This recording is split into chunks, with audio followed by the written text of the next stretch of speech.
தையல் பயிற்சி வகுப்பு முடித்தவர்களுக்கு இலவச தையல் இயந்திரம் வழங்கும் விழா. கடந்த 2019ஆம் ஆண்டு எம்சிடிஎஸ் தொண்டு நிறுவனத்தின் ஒரு கிளை பெரும்பாக்கம் தமிழ்நாடு நகர்ப்புற வாழ்விட மேம்பாட்டு வாரிய பகுதியில் வாரியத்தின் ஒத்துழைப்புடன் 23வது பிளாக்கில் துவங்கியது. இந்த தொண்டு நிறுவனம் இந்த பகுதியில் உள்ள பெண்களுக்காக இலவச தையல் பயிற்சி வகுப்பை நடத்தி வருகிறது. காலையில் சில நபர்களுக்கும் மதியத்திற்கு மேலே சில நபர்களுக்கும் தையல் பயிற்சி வகுப்பை நடத்தி வருகிறது.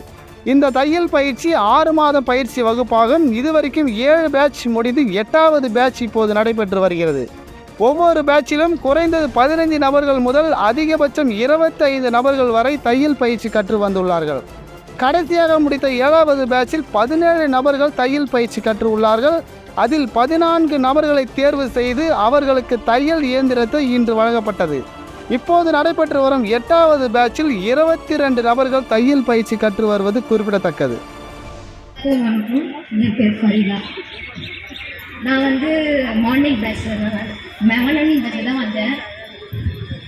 எங்களுக்கு ஸ்டார்டிங் 11ஆம் மாதம் தான் எங்களுக்கு ஸ்டார்ட் ஆகிடுச்சு கிளாஸ்.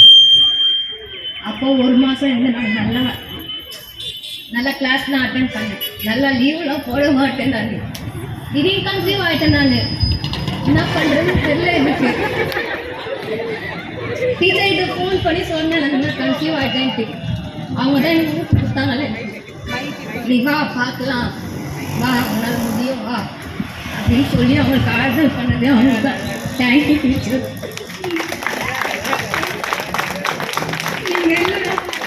நான் எதுவுமே கற்றுக்க மாட்டேன்.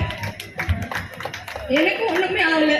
என் நிறைய பேர் சொன்னாங்க மிஷினில் உட்காராது சூடு பேபி இது ஆகும். என் பேபிக்கும் என்ன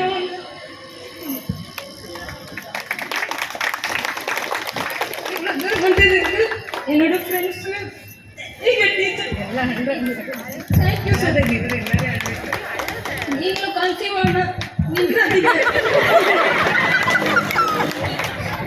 எல்லாமே கற்றுக்குங்க. எல்லாமே கற்றுக்குங்க. ஒரு விஷயம் நம்மளுக்கு புரியும். என்ன சொல்ற காரணம் இது ஒரு தடையா நினைக்காதீங்க, எதுவும் முடியும்ன்றதுக்காக அப்படின்னு சொல்றேன். சரிங்களா? நிற்காதீங்க, தயவு செஞ்சு நிற்காதீங்க. எல்லாமே சொல்லி புதுசு கற்றுங்க.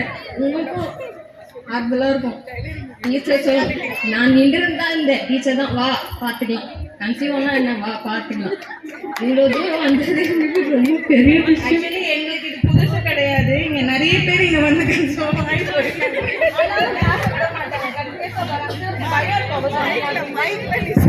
சில சமயம் பயம் இருக்கும் அவங்களுக்கு வரும்போது. வீட்டில் அதுவும் 3 years 4 yearsலாம் மேரேஜ் ஆகி குழந்தை இல்லாமல் இருந்தவங்க வந்திருக்காங்க. இருந்தாலும் இதை கற்றுக்கணும் அந்த கான்ஃபிடன்ட் லெவல் அவங்களுக்கு வரும்போது அதை மீறி அவங்க செஞ்சு நிறைய பேர் போயிருக்காங்க.